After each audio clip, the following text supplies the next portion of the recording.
with us in the past, but this year our community initiatives have been significantly curtailed to focus what are the necessities of the public, to provide support, to refer incidents, and of course, speed of response has been one of our major hallmarks, especially during the COVID. Despite persons were very apprehensive about what to expect and those sort of things. Okay. So we've been functioning somewhat normal, quote unquote, you know. I know persons might believe, well, SVU during COVID time hasn't functioned, but we've been out every day, right, irrespective of the lockdown, to provide that kind of needed service to the public that we serve. Before you go on, though, based on the figures you just presented us with, you had 290 something cases in 2019. For this year so far, you've had 117, I believe you stated. So it's a drastic decrease. Never mind, the year has not fully ended, but from all indications, it will be far less than 2019. What do you think is contributing to the decreased figures? Is it people not coming out and reporting?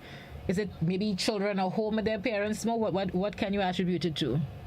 So, Ms. McDonald, as I would have intimated earlier, we've seen only 37 incidents in March to June. Right. And we remember that was the lockdown period per se. And take, for example, March to June 2018, we had 92. March to June 2019, we've had 72. That period, to some extent, had a minuscule figure. Right. And there could be many reasons why this was so. We cannot put our finger on any hard and fast possible reason, but we can, one can deduct from what we've seen is that persons may have been somewhat uncertain or unsure as to whether or not the units were functioning or the police were functioning as normal. Right. Because we know they would have been of the view that, you know, police were more so responding to incidents related to COVID. But unlike that, I must say the police was operating all of the entities, all of the stations, the Special Victims Unit, the CID, of which we are part, were functioning every day, open 24/7 for those kind of services. Again, in times of crisis, it is largely believed, and studies have shown that in times of crisis, there is usually an increase in incidents of violence, sexual violence, domestic violence. But again, we've seen the decrease. And I want to believe too that there are persons who are in fear to come out and report. One, because they were hunkered down with the perpetrators. And you know, in situations like these, they would be apprehensive, they would be scared, they may not come out and report, they may not be even be able to use the telephone. Right. The other thing is the transportation issue. Right. Because we didn't have the normal functioning of our transportation system. Persons may not have felt very comfortable what to do, So to address that though, we were focusing a lot on going to persons. So when we got calls to respond to incidents, we went to persons, taking into consideration the challenges. And I must commend the Ministry of Social Development, the Child Protection Authority, and other entities. And a lot was done by the stations in the various districts, because the fact that policing is decentralized and the needs of victims were decentralized, you find the stations throughout the trial and state had to respond to much of the incidents, given the construct during the COVID and the lockdown period. For a minute, I was hoping maybe the messages were finally sinking in and people were behaving themselves better. Hopefully. Well, we hope so. We hope that too, but a study wasn't done. But I can say, though, since the establishment of the unit, there have been a lot of bombardment, I would say, public awareness and sensitization. And I again must highlight the cooperation and support from media, like houses like yourself and others. And the continued cooperation. And that too would have played a pivotal role, we believe, because just for example, between 2018 and 2019, we've seen a reduction of 115 reported incidents. So while we've had 294 persons coming forward in 2018 to report incidents, we've seen only 179 in 2019, and we take a lot of credit at the SBU because you guys have been active, schools, the public, yes, lots of work, and as you rightly pointed out, the community effort. I think people felt more empowered since you established yourself and you've been out there. We've seen you, Detective Farway, and other members of your unit coming out and interacting and engaging the public. People felt more confident coming to you and making reports and knowing that they will be followed through on. But we want to invite Detective Andrew to the discussion. Welcome. We understand you're a new addition to the SVU unit. How has it been thus far? So far, the experience has been a great one. I do have some background in investigation, so this is not really new to me. However, I just need to familiarize myself with new regulations and laws with respect to domestic violence and sexual offenses. I must say that already I have gotten my feet soaked because I have dealt with a number of matters, some of which are presently before the court. So I am looking forward to working, putting my best foot forward and working to try to bring some form of assistance to our victims and also to our perpetrators. Okay. Thank you. Good to have you. Good to have you in the unit. Would you say your unit attracts more female officers as opposed to male officers, Inspector? Interesting that you asked because, well, the statistics again would guide the kind of persons you recruit for work at this entity. So overwhelmingly the statistics lend to female as victims more so. I would say 90-95%. But you must have a portion of male as well. We have one male at the unit, and we're hoping to get another very soon. Our commissioner and the senior tier of our administration, they're working with us. But the nature of what we deal with, and we're mandated by law, for example, anytime a sexual incident is reported, someone, a police officer of the same sex, must be the person dealing with the matter. So again, the statistics would guide in terms of your victims, right? So definitely we would have females, but we find there are a number of males who are very sensitive as well and who are very attuned to the needs of our survivors and our victims. And I want to commend the officer who is attached to the Special Victims Unit, Detective Putin. I believe you would have met him as well.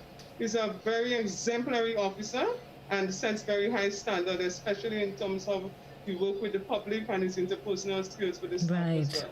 Because I'm thinking you would need the females to relate to the victims, but for the perps, you need some nice, big, strong man to just haul them up.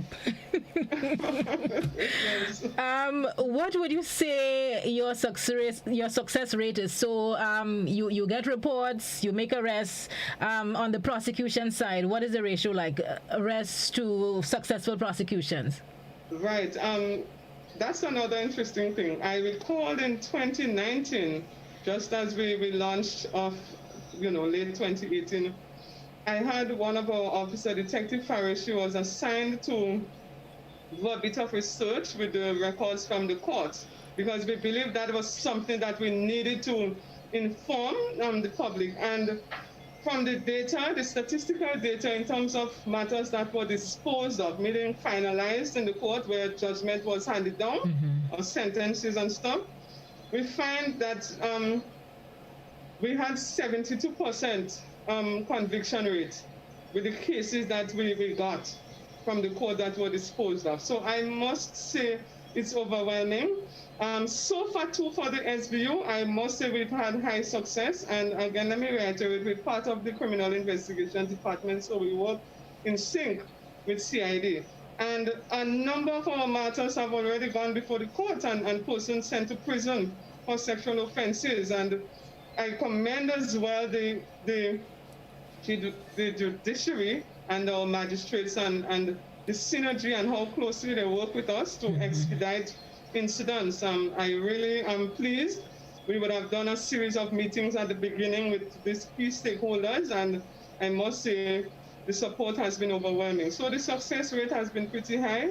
We commend the public. Without the public, we cannot accomplish such, and we really have seen strides in the right direction in terms of bringing perpetrators to justice, in terms of bringing some measure of satisfaction to our survivors. What was some of the factors hindering a successful conviction in some of the cases you've dealt with? A lot of the times you see people coming forward and saying they no longer want to proceed with a matter. No, we are very stern. I take a very firm stance on behalf of the Office of the Commissioner of Police, the Office of the Head of CID, and of course, Special Victims Unit. We have a zero tolerance approach. So once a matter is brought to the attention of the police and there is sufficient evidence, we work very closely with the Office of the Director of Public Prosecution, and unless so advised, all matters would go to the court. So if the Director of Public Prosecution's office advised otherwise, because they're the law in terms of the law, we would seek their advice and we would go forward. But all other instances, once we can substantiate the offense, we take it to court. So you'll find a lot of times too, cooperation from parents is not always forthcoming. We usually would have to isolate these parents when we believe they pose an hindrance to the due execution of the law. And we commend the involvement of Child Protection Authority. In most instances, our victims are minors, and Child Protection Authority, we have them on board for every incident that's reported. So we work as a team to respond to the incident. If the parents are not cooperative, we take them out of the picture. And you can't do that because the Child Protection Authority has that autonomy under the law to fit in as a guardian, legal guardian. So that is an hindrance as well. Sometimes, again, some persons from the public who might be witnesses may not always be, willing. Some persons don't want to go through the system. And another slight hindrance sometimes is the medical evidence. We do not always have that forthcoming cooperation from all persons in the medical field, because they believe that the system is very tardy in that they have to keep returning to the court, and it is wasting their time. So I could understand the reluctance sometimes to take on a police case. When you go to the hospital, they always, have some issues with that. But certainly we've seen some improvement, especially in the relationship with the medical personnel and so on. And among those, these are the instances that I can bring to mind at this time. Okay. I know the court has its own challenges, but what would you say is the average time from the time you get a report, a case is initiated, to completion? What is the average time? I'm just looking at the process people have to go through if they come forward with a report. Right. So in the past, you would find it would have taken several years. Some matters 5, 10 years, 2 years, but I must say that is frustrating. That we've seen significant improvements, and I commend again the judiciary, the magistrates, the judges, and so on. We've seen cases depend on the extent, especially if it's a sum of summary jurisdiction, meaning it's triable by a magistrate. You find the matter will be disposed of in days at times. Really? Or weeks. Days from the time I make a report. Wow. Yes. So a lot of the times between a week, the police charge a person. A lot of time. The officers are very much eager and very focused and astute in terms of how they deal with the issues, and including CID officers as well. So sometimes the same day, someone is charged, depending on how the evidence play out and how you can get the cooperation from the medical evidence, the victim, and so on. So there have been significant improvements. That is noteworthy. Yes, definitely. So sometimes it will take months, or again, depending on the nature of the incident, subsequent to the initial inquiry, it has to go on to the High Court. So it will take a little more time, maybe a year or so. Okay, that is significant improvement from 5 to 10 years to days and weeks and maybe months. Yes. Significant thing to look forward to. How has the hotline been going? Has people been utilizing it to make their reports? Definitely, and I want to commend the general public because a lot of persons make calls anonymously. They don't necessarily have to identify themselves. Okay. So they would call and say, well, Officer, look, I understand of that situation happening there, and we intervene along with the Child Protection Authority. So commendable, yes. Okay, remind us of the number again? It is 400 400. 400, just 400 we dial and we get through. Yes. I know a concern in the past with some victims in making complaints has been, okay, so I make a report. I'm not too sure how fast your turnaround time is, but if I make a report, I have to go back in that same environment again, and some people are probably fearful. What is the response time from when you make a report that I may be removed from the situation, or you're going to detain the person I'm making the report against? Okay, so do you want to say something? Okay. Well, right. So when someone comes in to make a report, we obtain first his or her statement. Mm-hmm. So that is crucial. The written evidence from the person is, usually what we use as our initial intervention. Sometimes we don't get that until a later date. But even if it's a phone call, once the incident is reported, we respond immediately. Of course, you must make an assessment of the situation when you visit the scene or you speak to the victim. You might want to clear up certain things. And subsequent to that, you would assess the evidence and intervene in terms of getting the perpetrator. If there is a need to conduct further investigation to get statements from witnesses or other persons, then you do that. I would give Miss Andrew a quick opportunity because she would have had an incident when we received that call a few weeks ago, and I sent you out and just give you a quick experience, Miss Andrew. Okay. Yeah. There are some instances where we receive reports of that nature, and as the inspector would have highlighted, we act speedily to deal with these matters to prevent any more serious crimes. And in this particular case, I had to go immediately to get the perpetrator and also to secure the complainant and have her removed from the living. Well, not really we remove her, but she wanted to be removed from the household because of fear of what might happen. Mm-hmm. So the young man was kept in custody while we dealt with the matter, and it was brought to court 2 days later. Okay. And she was removed to to her parents' home, and the young man was dealt with. Okay. Yes. Okay, wonderful. So that is fairly very quick. Swift, very quick. quick. Once we get a call, we act. Okay. We know that there will be hindrances sometimes, but we act as speedily as we can. Yeah? Okay. And if people are fearful maybe of going to maybe a known relative's home, do you have safe houses you can keep people in until you pursue the matter further? There's the Ministry of Social Development. There is a special home for battered women. Mm-hmm. So there is a home for that.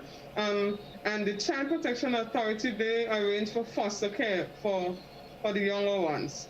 Okay. Another thing we have been using to our advantage, and I'm saying advantage, lightly, because the protection order, the Domestic Violence Act, for example, provides for the application of a protection order by the person who is the victim, and that too can be obtained in the same day. And when one obtains a protection order, the person to whom the order is made out against has to move immediately.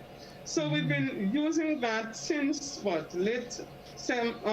maybe October of 2018. We've been established in September, and that has already been instituted in the Domestic Violence Act. But the SVU took it upon ourselves, as we have the legal teeth where we can assist persons as police officers to apply for that order. Mm-hmm. So what the order does is it moves the offender or the alleged perpetrator from the home.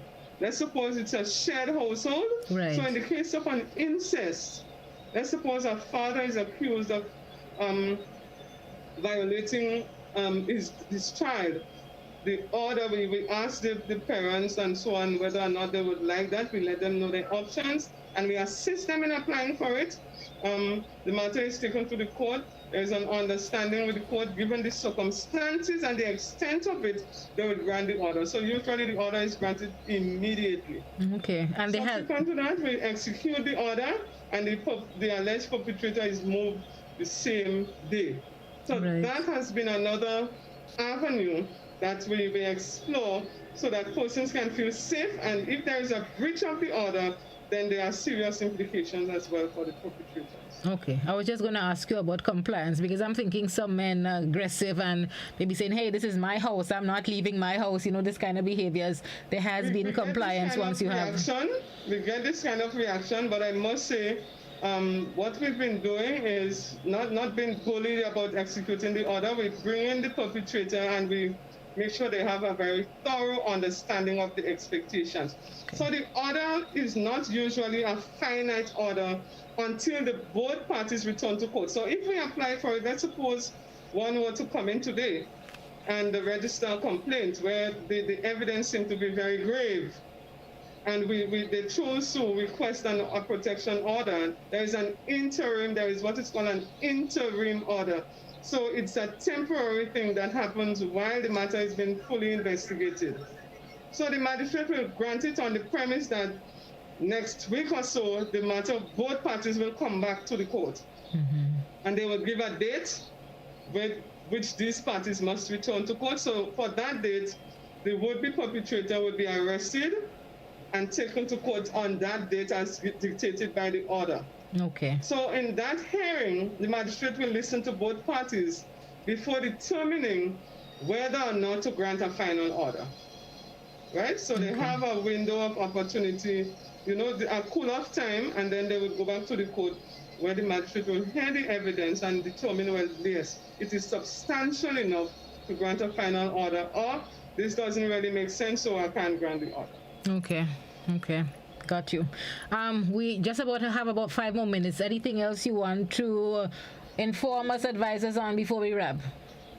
I'll give Ms. Andrew an opportunity to maybe share a little bit more of her experiences in terms of how she believes the unit has been, operating, and probably, from looking at it from outside and now that she's inside, she may have a very different perspective. Yes. Okay. Yes, Inspector.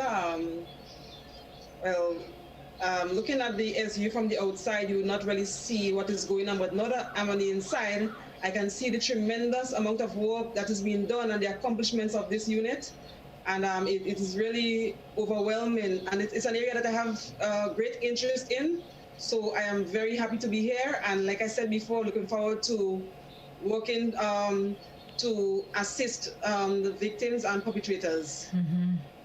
I always think it takes a special type of officer to be in the SVU, because it's an area that you have to be skilled in to get people to talk to you, to trust you, because that is so personal, and it takes a lot for the victims to come forward, and you may need to I'm glad you have the background in CID that could really work with them and get them to open up and go after the thugs, as I call them, that need to be castrated. But yes, that's just my little view on the matter.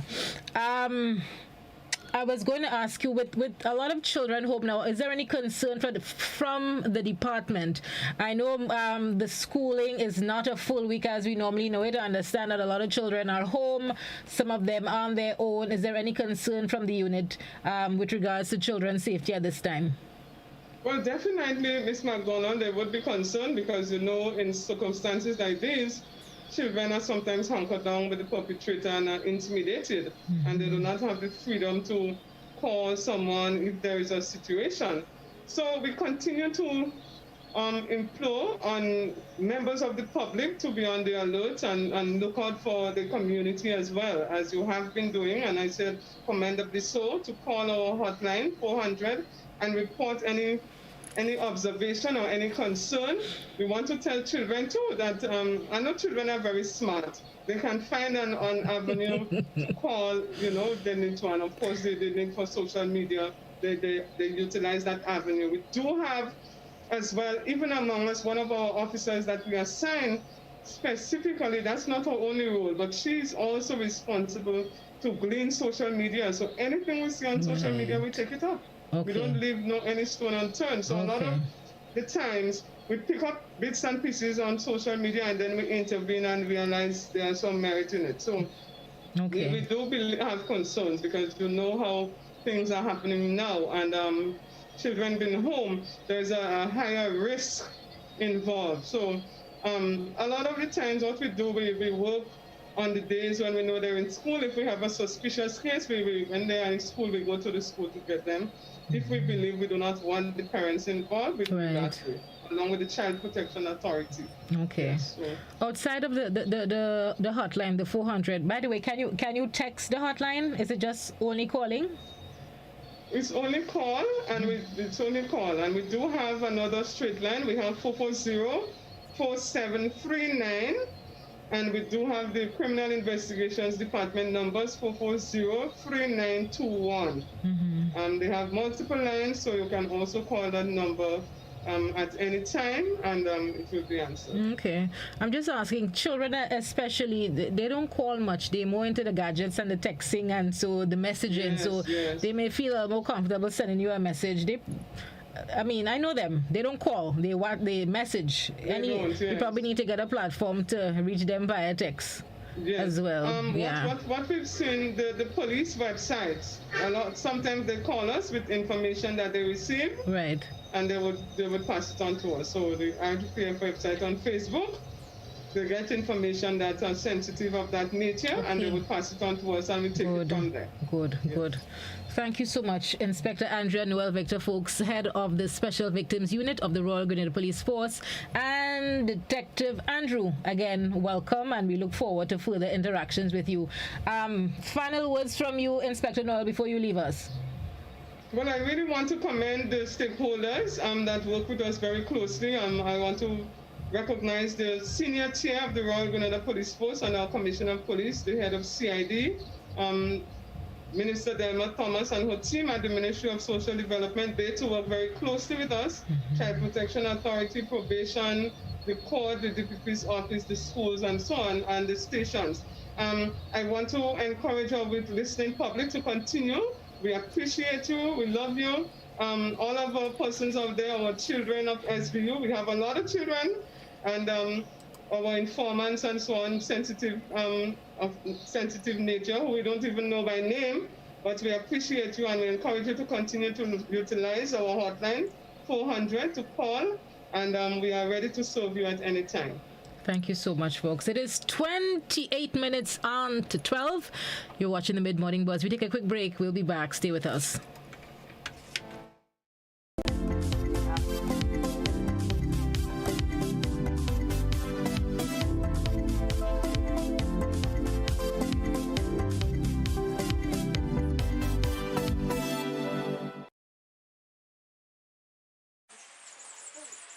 Reading is too hard. Reading school books is lame. I'd rather read about children like me and cool things. I can read, but sometimes I don't even know why I have to. It makes no sense. Why can't we read about things we like? Reading is the key to unlocking all learning and ensuring that children reach their potential. Here's what the children have to say. Make reading fun. Teach me how to read, but let me practice reading with things I like to read. Talk with me and read with me, at least for a short time every day. Let me tell you my own stories. Read, learn, grow. The children are the future. Help them read, learn, grow. So parents, you play a part. This message is brought to you by the OECS USAID Early Learners Program, funded by United States Agency for International Development. GBN Television News at 7, a pulse on all things Grenadian. Look out for our new features through expanded synergies with our media partners in Barbados, St. Lucia, Jamaica, Trinidad, and beyond. Capturing the latest in news, sports, weather, and entertainment. Credible, informative. Thank you for making us number one. News at 7, live, Monday to Friday on GBN Television, Channel 7 and 11. K105.5 and 105.9, Hot 98.5 and 98.7. GBN Television Facebook page and YouTube channel, and www.gbn.gd. GBN, with you anywhere and everywhere. Let's Cook Grenada, a practical culinary guide to local cuisine. Learn new ways to prepare your favorite foods or try different menus from various locations across the island.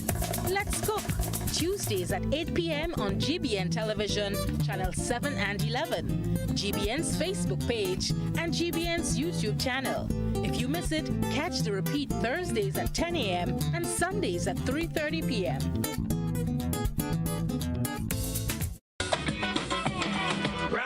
Parents, it takes a village to raise a child, and our children need our support to help them to become well-rounded and successful adults. Reading activities from kindergarten to grade 3 build a strong foundation and help the children to learn and grow. Everyday activities like talking and telling stories to your children help them to read, learn, and grow. Singing and playing games with your children are great ways to help them learn to read and grow. When you're out and about, read signs, billboards, and posters with your children. Let your children choose books that they like and read for at least 10 minutes every day. Or let them read to you. Connect with your child's teachers and find out what they're learning in school. We want all of the children of the OECS to read, learn, and grow. This message is brought to you by the OECS USAID Early Learners Program, funded by United States Agency for International Development. For more information, log on to www.oecs.org/ELP. Feel good tax.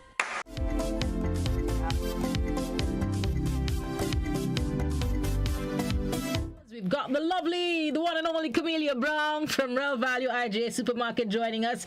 Cammy, good morning. Good morning. I just get excited when the Tuesday come and I see it. What's going on? Nothing much. I don't know how outside looking. I feel like if my head has been down for the entire morning. It's been a rough one. Well, it's not a rough one. It's just been a busy one, let's say. But I'm grateful. So okay. And last night especially was the first time in a long time you had such nice breeze, and so it's been so hot we were complaining. Oh my God. It was a good one. It was a good one. No fan, and could we have more nights like those, please, Miss the Lord, I have to ask. I'm begging to. Yeah, more nights like those. I'm looking at my electricity bill and I'm like, oh my goodness. Yeah, the heat's been taking a toll. So what's going on at Real Value today, Cammy? What's the news? Hit us. Sure. Well, let me start off with our products of the week this week. For our product of the week, we try to go through like the abundance of items we have. Some things that you need, some things that you want. This week, our product of the week is SOS Heavy Duty Sponge. So, when you kind of bun the pilau and stuff like that, you need something to real scrub the bottom of that pot. That sounds like a testimony there, boy. and I like how she put in it when you burn the pot. Hello. Yes, Cammy, tell us about when you burn the pots. Hey, sometimes you're doing something and you get so caught up in what you're doing that you forget for a minute you have food on the fire. I know how it is. Yeah, and for me, not oil down. Pilau is something that if you get a little bun in the bottom, that makes it so much better. You have cuckoo girl, cuckoo. You used to be a worker who get in the cuckoo bun pot, but the nice brown parts you scrape up. A treat, but they know about that. No, they know. So for that, this week, the product of the week is the heavy duty sponge. So, you can get all that, bun parts out real easy and things like that. Nice. So the regular price is $4. It's an inexpensive item to have in the house. And this week on special, you get it for 75% less than you normally would. So remember, our product of the week goes from Monday to Sunday. So you have until Sunday to get this offer. And as I said, it's not an expensive product. but most of us know SOS is a really good brand. Yeah, and you need it. Stays for a while. You need it. You know, last week a guy called after the program. He said he's never had croutons, but he was going to come down and try it. I hope he did. And I hope he calls me and tell me how it was. Yeah, he said he was coming down. As I said last week, it was the season one, so it has quite a bit of flavor and everything like that. And you know, I guess, you know, you try something new. He tried it. Something new every day. Exactly. So I hope he calls you back, and I hope he does, because I was very curious. I said, you've never? He said, never. I hear you guys talking about this thing. I'm curious. So he said he was going to come down and get some. So I call her. Please let me know how they were. The season. I've never had the season ones, and I mean they did the played ones. So yeah, I'll take your feedback on it. Yeah, please let us know. For you. Yeah. Okay, we also have the special offers we were talking about before that. We do have bulk chicken. And you know, I actually bought some as well, and as you know, last week we discussed seasoning it up and stuff and put it in the fridge. So I am on track. You did it? Nice. Well, I always do it, but yeah, this time I actually went out. And you bagged it separately? Of course. Okay. That's what I usually do anyway. Okay. I cut them, season them with regular seasoning. And then I don't put any salt in my chicken until it's time to cook. You know, I can't. Well, because you know, if you're doing these things in bulk, I feel like if you know you might need a different flavor for this. You know, today you might feel like a different kind of chicken, so you season it as you know best you could. But for me, I don't put salt in it unless I know. I mean, you're seasoning what the flavor is. You're seasoning like the Caucasians, so salt is going first. No, gosh, oh no, I don't say that at all. My chicken and them just be well seasoned, Janelle. Okay, no, not the seasoning, but the salt. I mean, I normally start with the salt, then the seasoning. Salt is like a must. You know, well, sometimes with me with the salt, you know, because of how we live these days and stuff, some of us cannot have too much salt. Right, Camellia has gone healthy. No, that's probably the healthier way. And you know, some of us have to look out for the high blood pressure. Yes. No, that's true. I probably need to start following you. No. Well, I do add salt. It's just not at that time because it's bulk, right? So if you're seasoning everything bulk and then you separate them, for me, I feel like if that is the best thing to do. Okay. But for others, it may not, you know. To each his own. To each his own. And then some. Right. We also have, we do have the bulk chicken breast and whole legs available. Chicken breast is $132.09 per package, and a 2 kg package, so you get quite a bit of chicken. And Joseph had mentioned before, if you and your family could put up and then separate it together, because we all know that these economic times is really, essential that you try to maximize the money that you spend as much as possible. So that's a great idea as well. We also have the whole chicken legs. It's a 33-pound box, and it's for $100.09. Okay. $109.62. Apologies for that. So that's also an option, right? So you have those two options. And of course, Real Value, we usually do have in that center freezer there, where you go right in the middle of the supermarket. You have portioned out per pound sizes of any kind of chicken. So we have turkey wings, we have chicken wings, we have drumettes. We have all those sized out for you. And currently we do have a special on chicken breast. It's $9.50 per pound, frozen chicken breast in the supermarket. And of course, we also have fresh local chicken breast available and different cuts of fresh local chicken, right? Okay. If you go to the fresh meat section of the supermarket and you don't see a certain cut outside, you could always ring that little bell. A lot of people don't ring that bell, but there's a bell there. You could call the butcher and you can ask him, I don't know, some people like the chicken back, some people like the chicken foot, the gizzard, the liver, all these things are available in the supermarket. So if you don't see a certain cut outside, you could always ring the bell and ask the butcher if these cuts are available. Okay. Right? So that is, it's convenient for our shoppers to ask. So if you didn't know about that, now you know, right? I've seen the bell, but I was scared to ring it. Okay, so it's really for me. Thanks, Cami. No problem. Yeah. So any customer, if you see something or if you're curious as to, if it have, you come to the supermarket and you want a whole chicken and you don't see it outside. Right. There's a little blue bell on the side there. You push it, they will come out, they will open the door. You ask them and they will say, yes, we have it, but we haven't put it out yet, or we just gotten it, or we're getting it in an hour, come back in an hour, come back in 15 minutes, come back tomorrow. So, the more you know is the better for you, right? Yeah. So, nothing ventured, nothing gained. If you don't ask, you don't get an answer. Wonderful. Awesome. Right. Awesome. So let me go to the produce list for this week. So currently we're seeking more stock in the following items. We have beets, tanya, edos, dasheen, green bananas, bell peppers, tomatoes, ginger, dry coconut, Christophine, grapefruit, lemon, lime, oranges, yams, sweet corn, broccoli flour, cauliflower. Okay. So let me go through it again. Cauliflower, broccoli flour, sweet corn, yam, orange, lime, lemon, grapefruit, dry coconut, ginger, tomatoes, bell peppers, green bananas, dasheen, edos, tanya, beets. Okay. Again, if you do not have a farmer's ID, please try to get one if you would like to sell to Real Value Supermarket. It's very easy to get. You call the Ministry of Agriculture. They will send an extension officer out to you, and it's easy to get your farmer's ID. Mm-hmm. Wonderful. As well, if you have any of these items, please call and let us know what the items are and when it can be available for you to drop down. Remember, we're still going through COVID times, so you will still have to call to make an appointment to send stuff down or to get somebody to bring your stuff down or have the produce person meet with you. Okay. All right?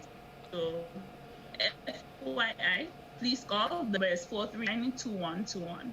Okay. And this list is also available via Facebook. So if you go on our Facebook page, or if you don't have Facebook, you could just call the supermarket and let them know what you would like, what you have, and then they will take it from there. Just ask to speak to produce, the person in produce. Okay. What is your lettuce stock like? What is our? What is your lettuce stock like right now? Lettuce. Oh, yeah, we're okay with lettuce. You're okay. Okay. Yeah. No, just yesterday, a chef was telling me they were having some difficulties finding lettuce, so they probably didn't come down by you then. Yeah. So My bad. I thought I said lettuce and cabbage. I didn't, right? No, you didn't. Yeah. So we are looking for lettuce and cabbage. Okay. So lettuce. For more stock. More stock. Yeah. So lettuce and cabbage farmers as well. If you have stock, you need to call Real Value 439-2121. Yeah. 2121. Okay. Yes, I did see some, but it's on the list. I don't know how I missed it. Thank you for pointing that out, Janelle. Yeah. I missed my greens yesterday when my chef said I have no lettuce, so I was wondering. Okay. Anything else for us before we wrap? Okay, just to remind persons that we do have WhatsApp ordering still available. Mm-hmm. So if you are too busy to come to the supermarket, please WhatsApp us your order and try to be as specific as possible. Like if you say you want Coke, if you can, don't say I want Coke. We could probably have, 355 ml of Coke, 591 ml of Coke, the 1 liter bottle of Coke, 1.5 liter bottle of Coke. So try to be as specific as possible, so we don't have to go back and forth too much. Right. To to the persons who shopping, because remember, it's like having your personal shopper. So that person will be on the floor picking up your items for you as best they can. And if they encounter too many difficulties, they may have to call you back and forth. And I know sometimes that can be quite, No, it's annoying for both parties. Annoying. Yeah. Well, yeah, we try to make it as easy as possible for our customers, right? So there you go. And that number is 404-2121. So Real Value's cell phone numbers are 439-2121 and 404-2121. So that's as easy as you can get when it comes to numbers, right? Also, the menu is also available on our Facebook page as well. Today we have a good selection. We have barbecue chicken, we have fried chicken, we have steamed fish, we have spare ribs, we have chicken, we have pilau, we have coleslaw, and we also have quite a bit of combos as well. So come down to the supermarket if you feel them peckish. We have our hot foods there for you. We also have the sandwiches in our deli. We have baked items. You know, we have drinks. Full service supermarket. Okay. Not you cook the pilau, no? Just check it. Just checking. You just had to ask Cami. You've been telling us about burning the pot. We just want to make sure. So the pilau is good. The chef at Real Value is top notch. Cami does not go in the kitchen. It's safe. It's safe. Hey, I could cook. Sure. You just tell us about seasoning chicken. We're not having that conversation at all. Cams, man, it's always a pleasure to talk to you folks. Go on down to Real Value, take advantage of the special of the week. As you heard, is the SOS sponge. Great values. Get your hot foods at the deli. Nice array, Cami. You still have the combos? Yes, we still have combos. The 5-piece chicken combos and so as well? Right, yeah. So when you get the 5-piece chicken combo, you can get a free Coke with that, and the Coke is cold. So you just go buy a combo, go to our customer service desk, and pick up your Coke. Easy, simple, full meal. Full meal. Wonderful. And you could share it. You have to eat all 5 pieces and all your setup already. Cams, it's always a pleasure. We have to leave it here. It's 10 minutes to 12. Cami's laughing. The midday edition of news is next. Cami, you and I one day have to do a program on natural hairstyles. I always admire your hairstyles every week. We love it. Keep it coming. Keep it coming. Have a great one, folks. Bye, Cami. Say hi to the folks at Real Value for us. Will do. Thank you. All right, bye-bye. We have to leave it here, folks. It is, just about 9 minutes now on to the midday hour of news. The midday edition comes up at the top of the hour with Beverly Tellisford. I have to vacate the studio. It's always an absolute pleasure being in your company until tomorrow, God's willing. Bye-bye for now.